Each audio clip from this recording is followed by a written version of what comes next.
수십 가지에 이르는 1919년에 선포됐던 독립선언서 가운데 대표적인 것이 3.1 독립선언서와 2.8 독립선언서, 대한독립선언서입니다.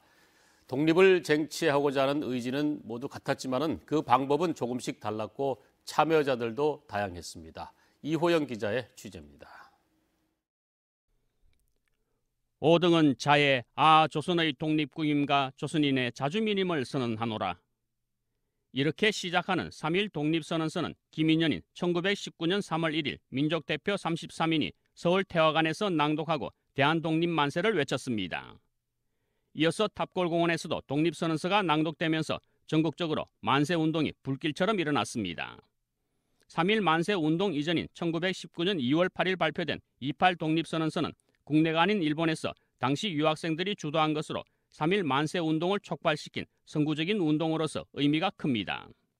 우리는 독립국이다. 우리 독립을 허락해 주지 않으면 일본에게 영원한 혈전을 선포한다. 이렇게 나갔은 것이죠. 제1차 세계대전이 끝난 종전 직후에 파리 강화회의를 겨냥해서 집중적으로 나온 것이다. 그동안 무호독립선언서로 알려진 대한독립선언서는 1919년 3월 11일 중국 길림에서 대한독립의건부의 주도하에 김규식, 김좌진, 박은식, 안창호 등 저명한 독립운동가 39명의 이름으로 발표됐습니다. 특히 이들 가운데 일송, 김동삼, 석주, 이상용, 허혁 등은 경북인으로 당시 만주로 망명해 항일 독립투쟁을 펼쳤습니다.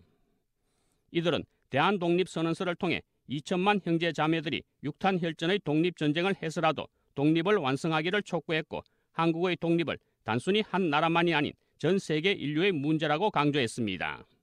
그러니까 인류의 평화와 우리의 독립을 위해서 육탄 혈전으로 맞서자는 내용이 있는데 이제 이런 내용은 다른 선언서하고 다른 굉장히 차별적인 그 내용이고 이는 바로 만주의 무장항일투쟁 노선이 담겨진 그런 선언서라고 말씀드릴 수가 있겠습니다.